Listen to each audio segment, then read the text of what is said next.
Welcome to the new season of Penalty Box Radio Live. I'm your host, Sean Smith. Joining me tonight, as always, is my co-host, Ann Kimmel, also of Penalty Box Radio. It says here, as it always does, to make nice with Ann. Ann, how you doing?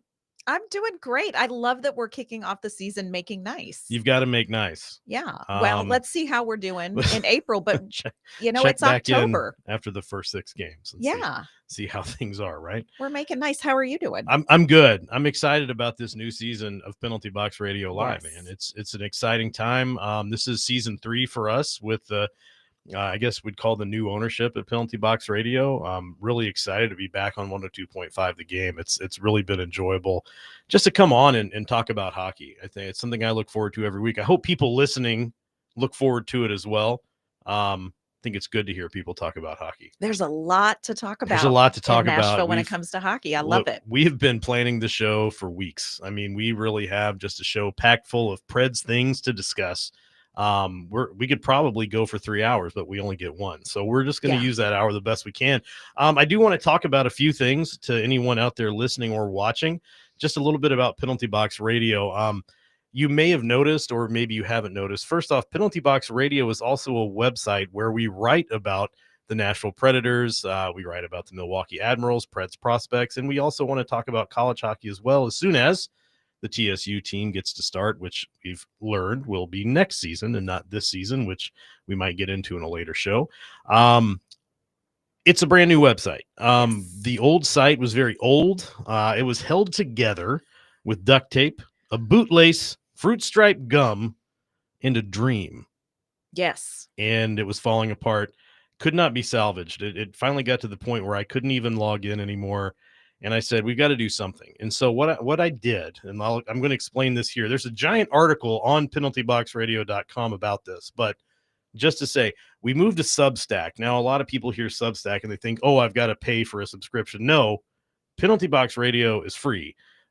We don't want to charge people money to read our stuff. We'd rather make that available. I don't want people to think like, oh, I got to pay money to read this clown's opinions on hockey. No, it's free.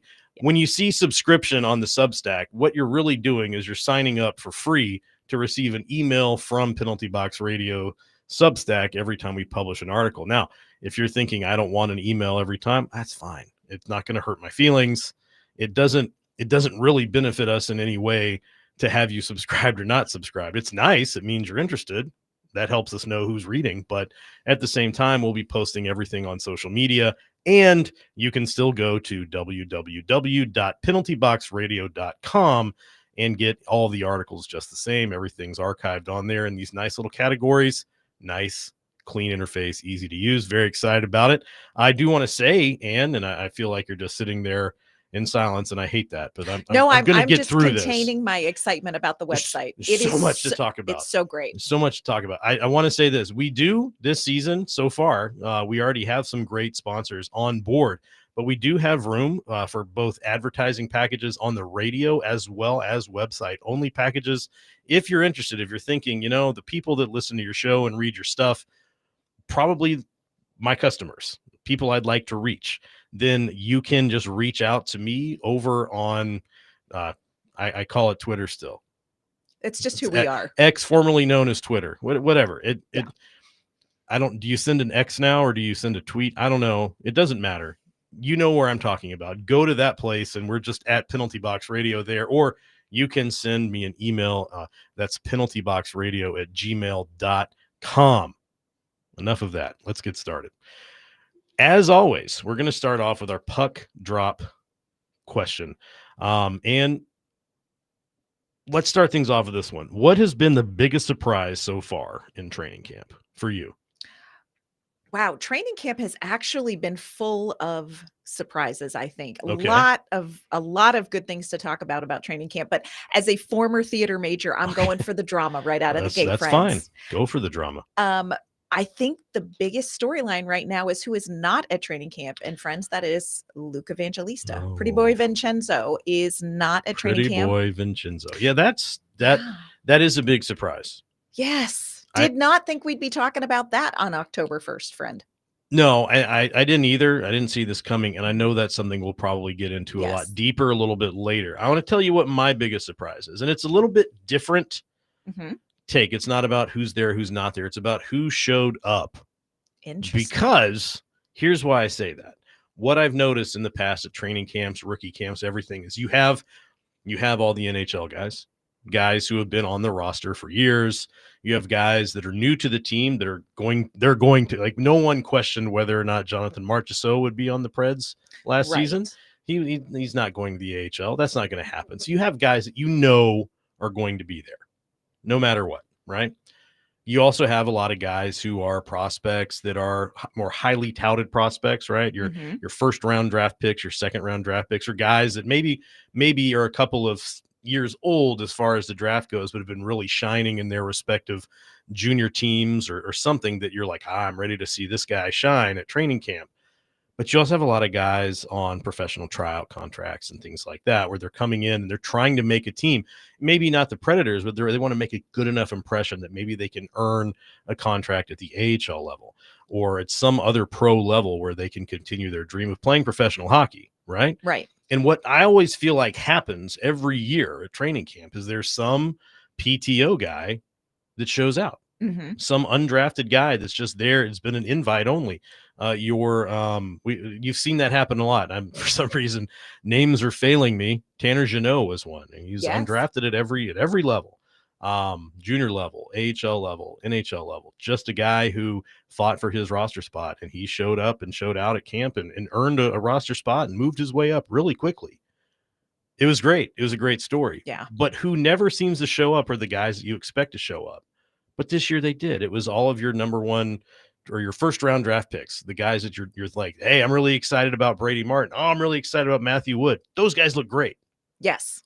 And Absolutely. Joachim Kimmel also looked great, but I've thought he's looked great for a while. I don't think he wasn't a surprise that he actually showed up and looked great. I think that was expected on my end. Yeah. At least. I don't know about anybody else. But that to me was the biggest surprise, was seeing the guys that you want and expect to show up big time at training camp, show up big time at training camp. And that also puts into consideration, which I'm sure we'll talk about later, are those guys going to be on the roster on opening night? So that's definitely something to keep in mind as we progress. What are some other things we've seen at training camp so far? You've been at a lot more of them than I've been, so Yeah. I'm going to defer to your expertise here. Oh, I love that. That's so nice. Most people don't do that.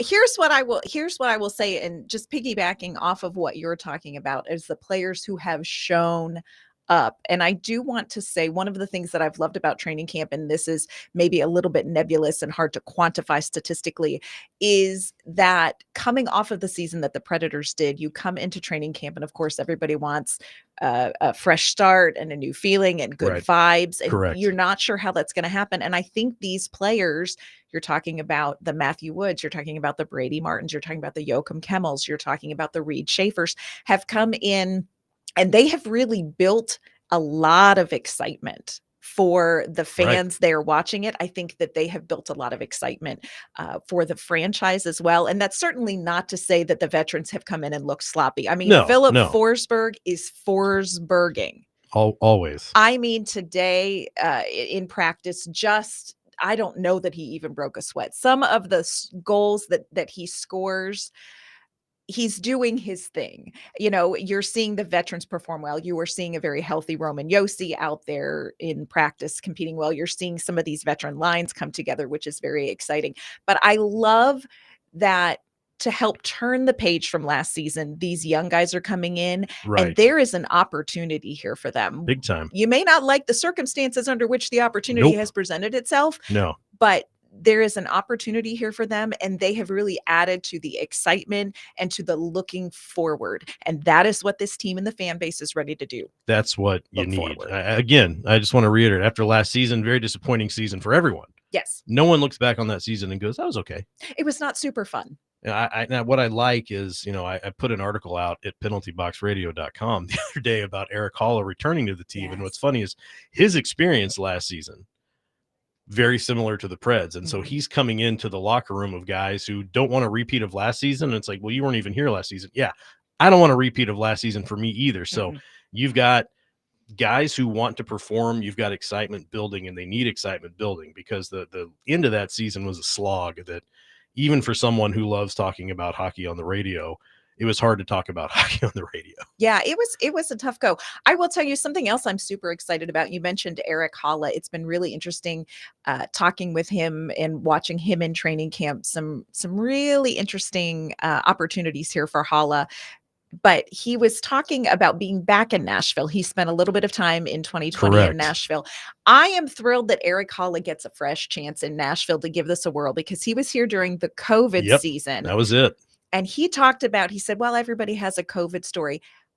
He was in Nashville with a 4-month-old baby Yeah. living in an apartment with a mattress on the floor. So Yeah. I want to give a shout out to Eric Holla for giving us another chance to show him what it's like to be a Nashville Predator because that That's had rough. to be a rough go. But Ann, he never complained about that. You We never never heard that. knew. That was brand new information Yes. to Never all of knew. us the other day when he said, I was like, oh wow, like just because this guy is a professional hockey player makes a lot of money to play the game, situation was bad for him. And you Yeah. never really think about that. You're like, well, he's probably okay. Living in an apartment with a mattress on the floor with New a 4 baby. month old, that's rough. I don't care. Yeah. That's not a There's good no time. paycheck. No. There's no paycheck, friend. No paycheck. No So, paycheck. when we come back, first segment's done, and crazy. Gosh. We're going to dive into the Luke Evangelista situation. But first, I want to tell you about Tennessee Valley Paving. Tennessee Valley Paving is a third generation family owned and operated company serving Middle Tennessee since 1957. They handle everything from driveway and parking lot paving to municipal and commercial projects, and even specialty work like tennis courts and aviation pads. They're bonded, hold an unlimited license, and ready to serve your paving and sealing needs. Call Tennessee Valley Paving today at 615-794-2351 or visit TennesseeValleyPaving.com. Tennessee Valley Paving, serving the region with quality you can count on.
Welcome back to Penalty Box Radio Live. If you're looking for the best spot to catch every game, head over to East Nashville's favorite sports bar, Beyond the Edge.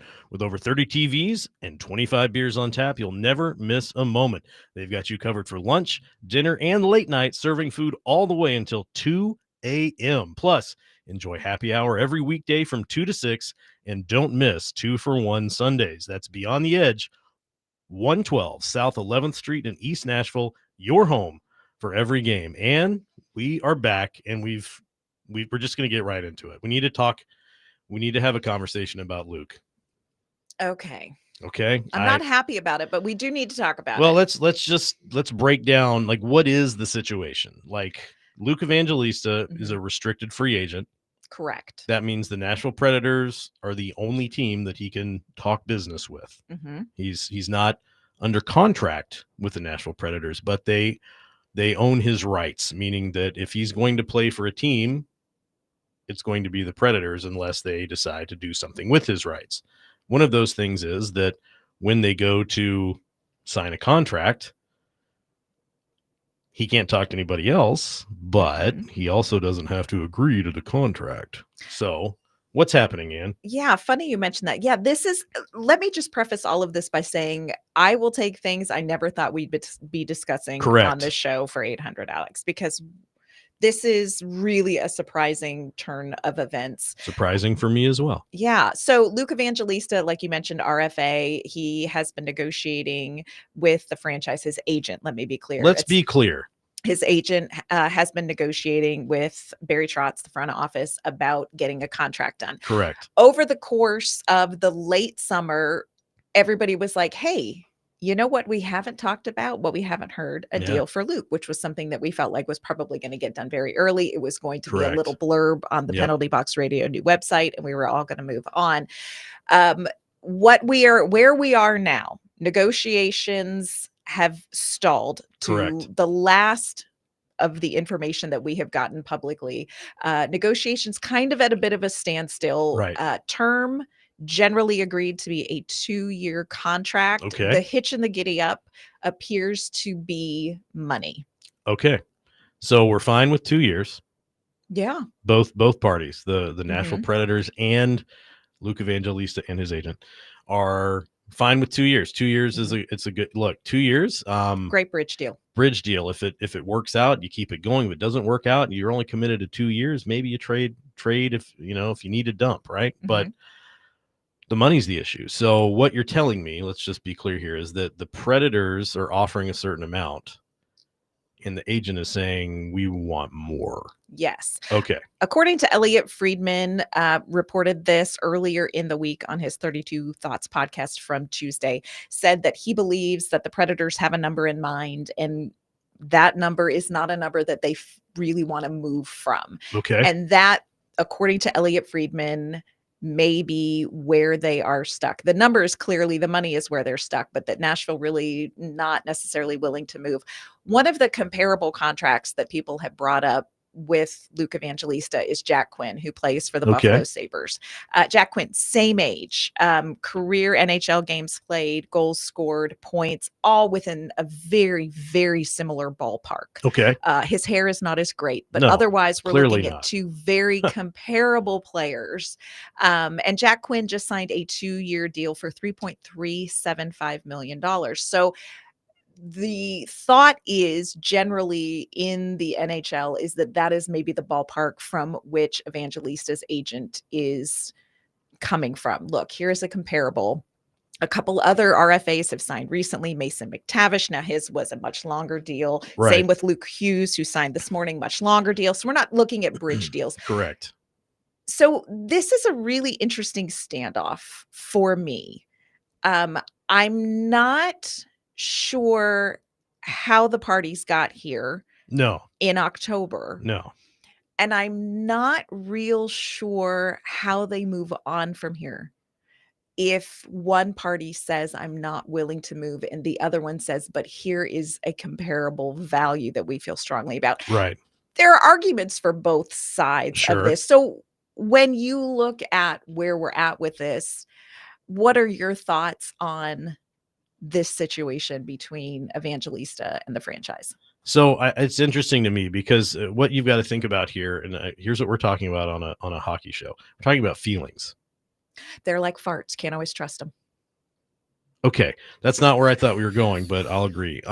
We're talking about feelings, and so when the Predators say to Luke Evangelista's camp, this is a number we feel comfortable with, Mm-hmm. and his camp says this is where we feel comfortable, you're hurting his feelings because you're saying we don't think you're that valuable. This is tricky. This is really tricky. And a lot of people have said, they should have gone to arbitration. He was not arbitration eligible. Correct. But arbitration is all of y'all sitting in one room saying the things to each other's face. Yeah. So I'm hoping that this is slightly less awkward. Maybe. But it's starting to feel awkward. It's starting to feel a little bit awkward. I've heard a lot of arguments from both sides of the coin. Luke Evangelista not coming off of a stellar season. And I don't think Luke Evangelista would argue that. He was upfront about that in Locker Room Cleanout. Not the season I wanted to have. One of the things I do want to point out, half his points and goals came in the last 23 games of the season. He was heating up. Why was he heating up? Well, he was heating up, but also he was getting some top 6 minutes with some quality line mates. And that's the opportunity that I think Luke Evangelista is looking for. I think that's the opportunity that you need to give him. Right. But they're still not there. And I think the problem for me, and again, like I am not a money guy. Like I'm not a salary cap guy. I'm not like I'm trying to go to the new website that you can look that stuff up on since the other one's gone. And I don't even know what it's called. Puckpedia. Sure, I'm not typing all that in. That's a lot of work right now. A lot of clicking and typing sounds. Here's the thing. Can they afford $3.5 million a year? Sure. Yes. They can. When you're playing in what is the last year of a contract, especially as a restricted free agent, you want to have the best year you can. Mm-hmm.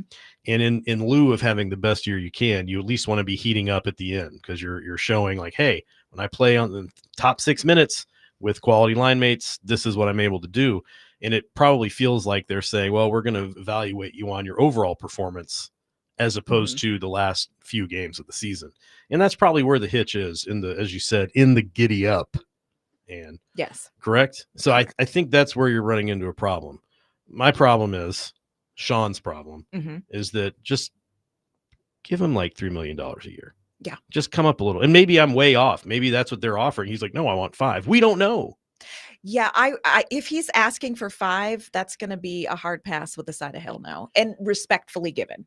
Correct. Respectfully given. But if you are in the $3 million range, I don't think that this is an overreach. No.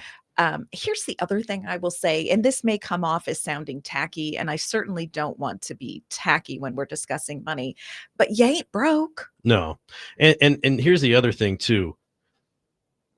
When you look at $3 million in the context of a few seasons ago, where maybe the top salary was $12 million a year, you're like, well, that's a quarter of your top guy. That's not the case anymore. Top salary in the league, Kirill Kaprizov, what, $16 million a year? 17. I missed $1 million. You missed $1 million. He didn't. How do we? He didn't miss $1 million. He got $1 million. But that's the thing. $17 million a season, $3 million is now a much smaller percentage of that total. And so when you're looking at it in that context, I don't think that would be an overreach at all. I think that would be very fair. Yeah. Here is my other concern about just saying, hey, you know what we're going to do? We're going to pass on Luke Evangelista. We're going to insert some of these younger players. And Luke Evangelista is an interesting bridge player for where the franchise is, because he is a part of the now. Right. But he is going to be, or could potentially be, a very important part of the not yet. And here's what's real. Nashville has a lot of quality veterans in the 30s and up range. They have some really good young players coming in at 18, 19, 20, 21 years old. There's not a lot of meat in the age sandwich in between those two areas. And that is the age sandwich. That is a demographic that you are going to want in this franchise as you transition from we're going for it now to the, what we're going to be doing this youth movement on the fly. I get that Luke Evangelista 5 seasons from now probably isn't going to produce like a Philip Forsberg. Okay. I get that. But I look at a Luke Evangelista and I say, and I'm not comparing necessarily role on the ice, but I'm saying experience-wise, Okay.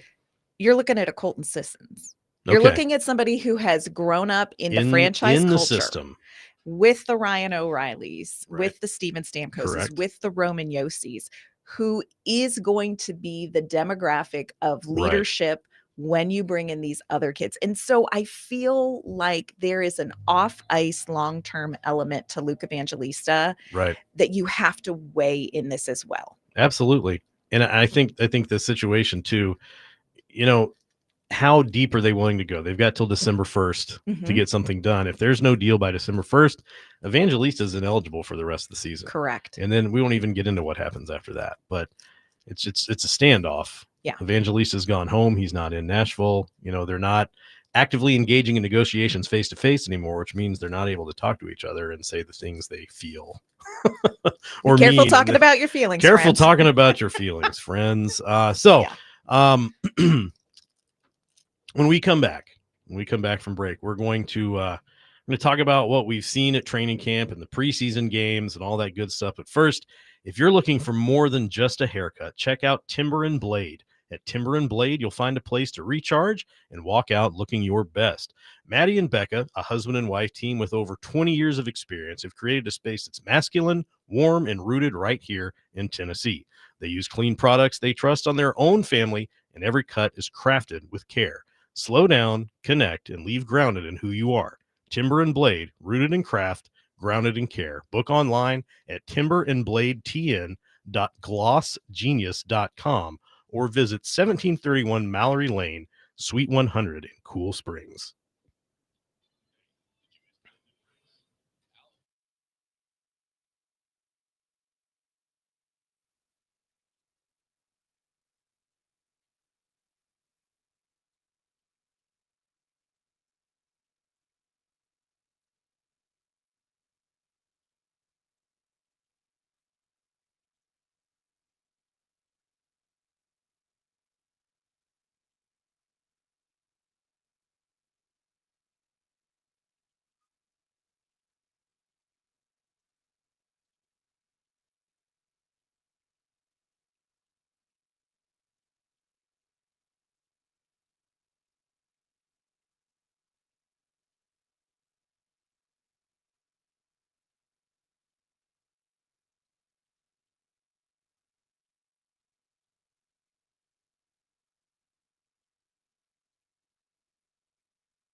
This segment of Penalty Box Radio Live is brought to you by Green Ventures. Green Ventures is your local family-owned landscaping company dedicated to making your outdoor space look its best. From lawn care and seasonal cleanups to full landscape design, they bring the tools, the team, and the know-how to get the job done right. Whether it's your home, your business, or your neighborhood, Green Ventures keeps Middle Tennessee green and growing. Head over to greenventureslandscaping.com today and let Green Ventures bring your yard to life. And listen, this is only an hour show, so I'm going to keep it brief. But I said to Sean, let me talk about Green Ventures, because Green Ventures came in this summer, and my husband and I bought our dream home that had everything except the dream backyard. And Green Ventures came in, said, what are you looking for? And we told them kind of our vision. We told them our budget, and absolute magic. I've seen pictures. It's incredible. It's phenomenal. It's incredible. And I will tell you this, their work, top quality. They pay attention to the little details we didn't even know to think about. Absolutely. So it is the most beautiful space. It is the space that we live in more now than anything else in our home. It is an absolute delight. So if you are thinking about improving any of your outdoor space, I truly, from my heart, cannot recommend these guys enough. Oh, and amazing work. And I'm staying quiet over here because we've had the exact same experience with Green Ventures. Amazing. We've used them for our front yard, our patio, our back, everything. And it looks phenomenal. So enough about Green Ventures, but you can never say enough about Green Ventures. Facts. Right? But let's move on. This is a hockey show, not a landscaping show. The landscaping show, I don't know what time that's on. But it would be great. But it would be great. It'd be an hour of Green Ventures talk. Nothing else. Nothing else. But let's get back in. We were going to talk about some more things from training camp. One of the biggest things I think we wanted to talk about was seeing how the veterans, because there are a lot of very well-respected, well-seasoned, and I don't mean that to mean old. I mean guys who have gone on deep playoff runs, cup champions, incredible stuff, right? Yes. And you've got a bunch of really young guys. How are they working together? Yeah, this has been one of the most interesting parts of training camp for me. And I think it's going to be one of the most interesting parts of the season as this storyline unfolds. So keep your eye on this. Of course, you were talking about veterans like Steven Stamkos, Roman Josi, Philip Forsberg. You've got Brady Shea. And then you have these young players coming in. And initially, it didn't look like there was going to be a big opportunity for these young players, but unfortunate series of events, including Luke Evangelista, that contract standoff. Nick Hague out 4 to 6 weeks with an upper body injury. Did not want to see that. He looked great with Josi in training camp. And now Matthew Wood, week to week, lower body injury. So there are these unfortunate but real opportunities for some of these young players at training camp today. And certainly know that I am not saying that this is definitely what is going to happen. But of note, I think the lines at practice today, Philip Forsberg, Ryan O'Reilly with Brady Martin. I like that. Gentlemen. I like it. Steven Stamkos playing on the wing, centered by Fedor Svechkov. I like it. And Joachim Kemmel on the other wing. So you are seeing this youth blending that Barry Trotz has kind of talked about since he took over, that kind of got a little bit derailed in 2024 free agency, but you're seeing it now. And I think this is going to be a very interesting component of this season. I want to see that. And that's, I think, what we've always, and it's not just Barry Trotz, it's not just Andrew Brunette. It's we've seen it for a very long time from coach to coach, and from, I mean, not that there's a long list of GMs, but from GM to GM, that you'll see a young guy with a lot of potential come in, and you're like, this guy's going to be great. Put him with quality line mates, and they are on the fourth line. Yes. They're very quickly relegated to the fourth line, stuck on the fourth line. Well, there's nothing wrong with the fourth line, but even fourth liners know that their role on the team is different, correct? Yes. It's not, they know they're not going out there to be the offensive powerhouse of the team. They know that they have a very specific role. So when you put an Ellie Tolvanen out there to play on a defensive line, you're not giving him the best opportunity to show what he can do and to develop as a player. So seeing Martin get this chance, seeing Kemmel and Svechkov get this chance, this is great. Yeah. Can we talk about this third line though? I have to tell you, this third line, I don't know where the concept came from, but it happened very, very early. And you are talking about Michael Bunting, sans appendix. Yep. Eric Halla. Don't need it. Don't need the appendix. and then Jonathan Marchessault. So you've got these three veterans that have come together, and we talk a lot about chemistry and being familiar with your Yeah. line mates. Something has really clicked with the three of them, and we talked with Marchessault. We've talked with all three of them, and they say, look, we see the game the same way. Yeah. We play the game in a very similar style. That line combination, friends, it's nasty. it's got some spice. That is an angry line. I love it. That Work it out in whatever unhealthy hockey way you need to, friends, because it is really fun to watch. Matthias Ekholm once said, oh, wow. He once said, he's like, we can take 2 to 3 penalties a game. We're willing to kill those penalties. Like, beyond that, it's excessive. You could probably get all 3 of those penalties from that line playing rough. And I like it. I love it. Yeah. And you know how they go to the penalty box to think about what they did? No, those 3 they're don't. not thinking about it. Oh, they will do the opposite of thinking They're about it. thinking about what they're getting ready to do in 2 minutes. That's right. How am I going to do it worse and more of it? Yes. How much punishment can I inflict? Yeah. Oh, I can't wait to watch that line play hockey. Let's talk about defense. Yeah. So again, circling back to this veteran with young player situation, came into the season really expecting Roman Josi with Nick Hague. And like I said before, they've been together through all of training camp, doing drills and in the preseason until Nick Hague went down with his upper body injury, which was really tough to watch. Yeah. Not what you want to see. What has been interesting is seeing Adam Wilsby. Mm-hmm. And you may be going, Adam Wilsby, I know that name. Yes, he played, I think 25, 26 games last season before he was out with a significant injury. We did not see him back. Adam Wilsby has come into training camp looking 100% healthy. And Andrew Brunette has said on more than one occasion, he is a player who would be at the top of his list for having the best training camp. Yeah. So we're now seeing Josi playing some time with Adam Wilsby since Hague is out. Today, we saw a little bit of time with Tanner Molendyk playing with Roman Josi. So it's not just the forward lines where you're going to maybe see this mix. There's potential to see this veteran and youth together defensively. And I think this is exciting. We got a chance to talk to Andrew Brunette about this today. We were asking him about veterans and young players and how that works, because it doesn't always work. And this is what Andrew Brunette had to say.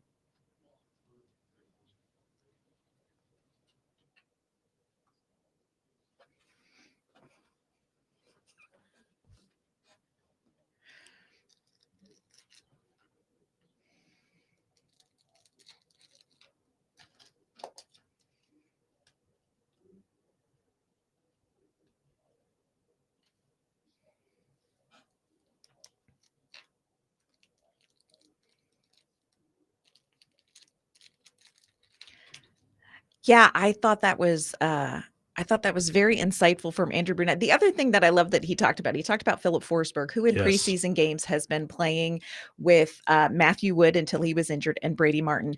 Do you know who looks like he is having the most fun out there? Philip Forsberg. Looks like he's having a great time with these two young players. I love to see that. There's nothing you want to see more than somebody happy when they're playing hockey, because that means that things are going well and they're feeling good. Yeah. Right? Yeah. We've seen a lot of angry hockey. We've seen some unhappy hockey last season. We want to see some happy, smiling hockey. Now, correct me if I'm wrong, I don't want to go too far off the rails here, but Brady Martin was staying with the Forsbergs, correct?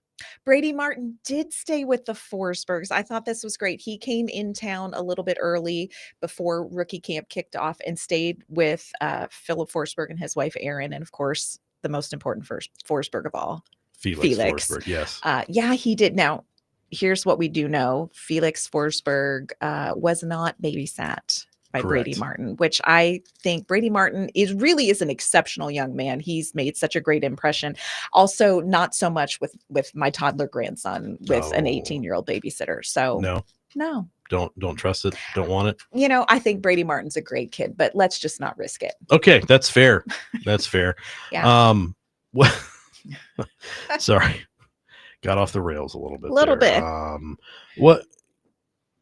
about Stamkos playing with Svechkov here? Yeah, this is another one that I really want to watch. We know that Fedor Svechkov, there's some expectation that he is going to be playing up. He's going to have maybe an elevated opportunity, and he could be doing that with Steven Stamkos.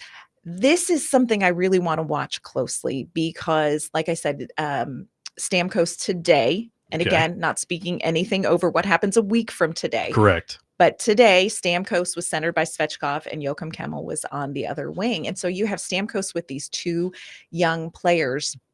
And I got a chance to talk with Steven Stamkos after practice about a number of different things. I'm going to have an article out on the brand new website about Ooh. that. But one of the things I asked Steven Stamkos is, as a veteran, what is the most challenging thing for a young player to come into this league and learn? And how do you help, as a veteran, these young players that you're now playing with learn this? And this is what Steven Stamkos had to say.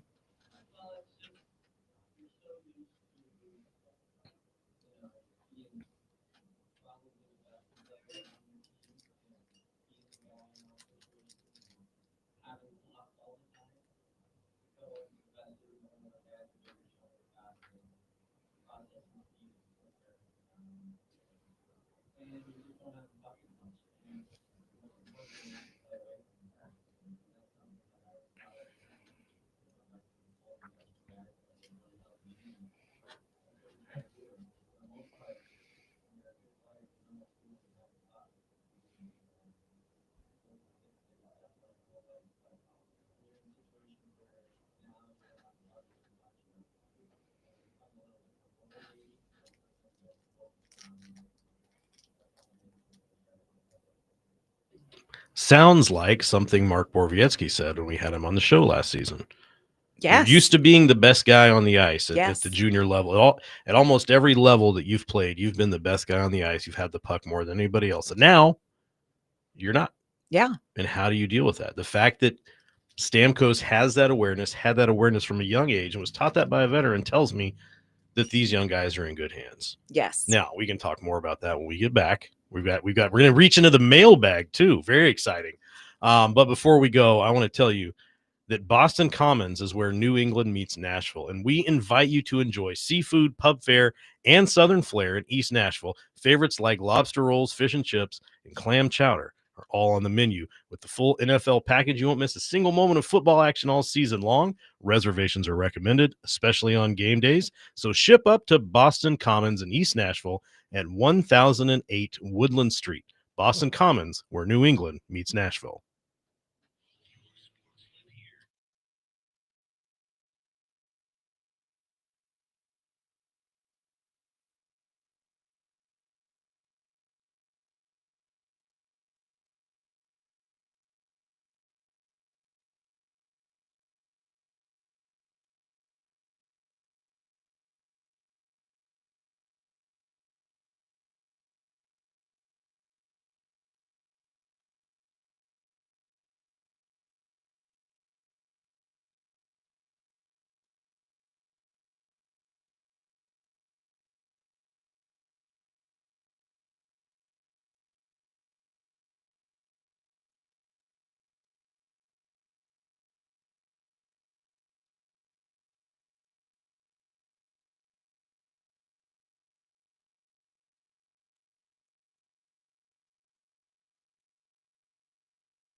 Welcome back to Penalty Box Radio Live on 102.5 The Game.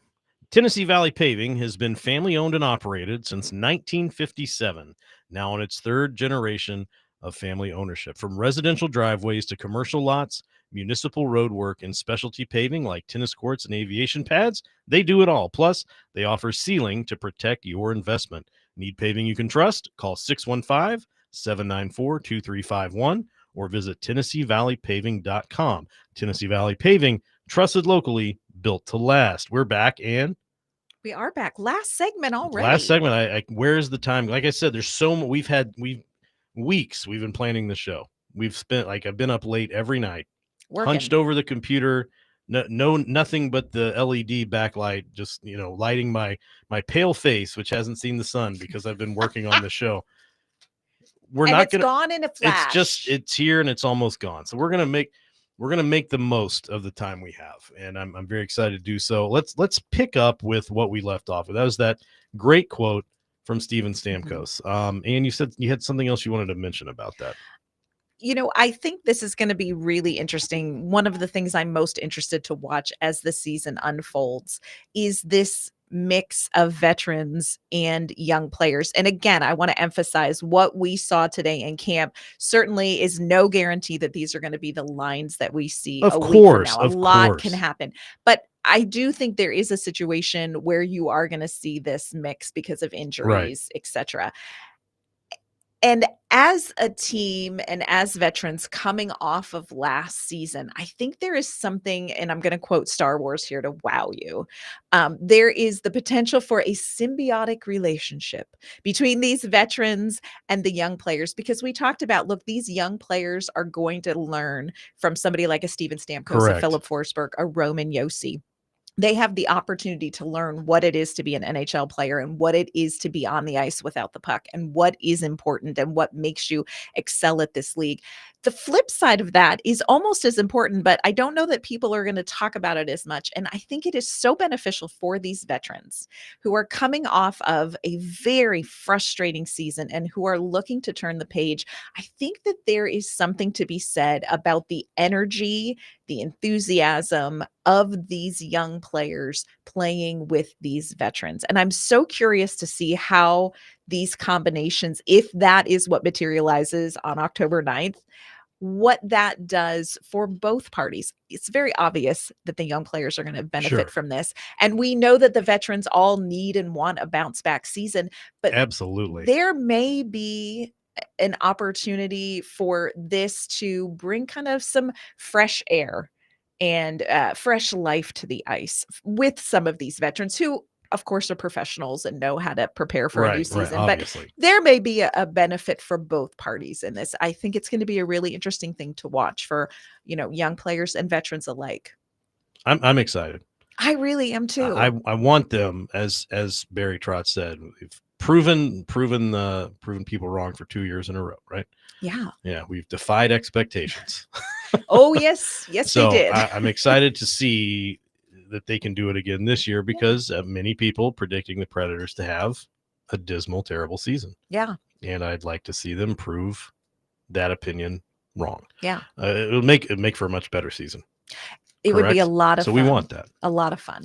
Okay, so we promised we would get into the mailbag, and I'll tell you, it took hours to comb through all the responses. Just so many questions came rolling in. I don't know how we were able to just pull a few out, and we've gone with some hockey focused, and we're going to throw in one fun one in there. Absolutely. Unless we run out of time. I think we're going to be okay. I Yeah. think we'll be okay as long as we keep it tight. So Okay. let's start. First question. This question came from a friend of the show, Brian Baston. Yep. Should Brady Martin play more than 9 NHL games this season? All right, I want you to answer this one first. Okay, I'm going to put you on the initial hot seat with Well, this. all right. Here's what I'm going to say. You, of course, your concerns with the why is the 9 NHL games a thing? Because after 9 games, what happens? His contract kicks in, and you're burning a year of his rookie contract, which is the cheapest it's ever going to be. Right. So there's concerns there. Okay. Yeah. Should he play more? I'm going to say no. All right. And I will tell you why. I don't want to get really excited Mhm. after 9 games Mhm. and go, this is it. He's the second coming of Wayne Gretzky, and we're going to put him out there every day and then see him start to flounder as the season goes on. These players have never played. Brady Martin's never played in a league full of grown adult men Very that true. that are Very true. at the highest level. There's going to be, and I'm look, these players are young. They're in the best shape. They're in way better shape than me, better Show shape than I've offs. ever been in. But the reality is, it's a long season. There's a thing called fatigue. Mhm. They're doing a lot more traveling than they were before. It's a much bigger slog to some of these cities, Mhm. and if things start to wear on him and he starts to get tired, it could be detrimental to his development, because then he's either going to be forced to continue developing at the NHL level, which is under the spotlight with a camera on everything you do, everything magnified by people in the media. Not, I mean, I try not to be too critical of the younger players, Mhm. but not everybody feels that way. It's a hard world, and so for me, I think it's better long term, unless it's just something otherworldly that we've never seen before. I think it's better and safer to cap it at 9. And I would even say maybe don't go 9 in a row. Mhm. Maybe get a few in there, send him back, let him develop. Maybe bring him back when you see that he's ready. You know, I've really wrestled with this since, the conversation started, and then seeing him in training camp, and I will say I think circumstances have maybe changed my view potentially a little bit, because here is me pre, recent days in training camp, and Yeah. I'll contextualize that in a minute. I think one of the parenting slogans that I heard a lot is, "You start as you mean to go on." And I think this is a great season for that to be perhaps a motto for the Nashville Predators team, because here's one thing that we know: we want this team to get off to a hot start. We want this team to get a very different experience than the one that they ended the season on. And when you plug in a new young player into the lineup, and then you pull them out after 9 games, whether that's 9 consecutive games, 9 games with a couple rests here and there, you change the dynamic of the lineup. And so there is a part of me that says, start as you mean to go on. Yeah. But now recently, with some of the injuries that we're dealing with in training camp, and I'm thinking specifically about Matthew Wood, who has looked phenomenal in training camp. Um, I think, okay, this may be a situation where Brady Martin is the next guy that you would plug in there. Um, I have mixed feelings about this, and not based on Brady Martin's skill set, certainly not based on his performance at training camp, based on long-term development, and also based on short-term chemistry for this team. Okay. So, this is one I'm gonna be honest, I really wrestle with. I will tell you this, I feel very good about this pick. I know it was very controversial, with some of the other players that were available on the board for Barry Trotz in the franchise at the draft. The more you are around Brady Martin, the more you see him on the ice, the more you see how he conducts himself, the more this pick makes some sense. The more excited I am to see him develop in this franchise. I'm just not sure that right now at 18 years old, playing in this league is the best long term for him, best short term for the team. So I wrestle with this one. Okay. I think that's fair. Yeah. I think it's fair. I think that I would say, as a fan base, Mhm. there's excitement to see it happen, but I Yes. think you're also very cautious about it, even as a fan, because you've seen players come in without a lot of, AHL time, or even, Mhm. an extended time in the junior leagues, coming in and maybe starting off strong and then floundering. And Yeah. then you end up in that, well, now they're not playing, or they're on the fourth line, or they're on the third pairing, and they're not getting the time, and they're not developing, and now they're not playing at all, and you're hearing about how we've told them what they need to work on. And it's like, if they could just work on it at a different level, Mhm. Yeah. The things 9 might be game better. the 9 games too, I think, is a little bit tricky, because what if he starts strong and then he kind of struggles a little bit as you hit that physical fatigue, that mental fatigue, and then you're like, "Hey, it's been great. Head on back." Yeah. It's just, I don't know. It's I think it's something that the team's gonna have to wrestle with because of circumstances. I do not envy the decision. No, and we've got to move on to our next question. Well, we don't want to skip We're this almost one. out of time. This comes from House Cats. What is your favorite chicken nugget shape? This is so easy an answer. I Let's hear it. appreciate the question. It is the boot from McDonald's. Tell me why quickly. Because you only ever eat McDonald's chicken nuggets with barbecue sauce, and the packets that they come in, the boot is like a little spoon/scoop for the barbecue sauce, and you can always get the right ratio of sauce to nugget. So clearly, that's the answer. You? Stegosaurus. Okay. No reason given. They taste better than the other dinosaurs. Well, and it's been a great first show.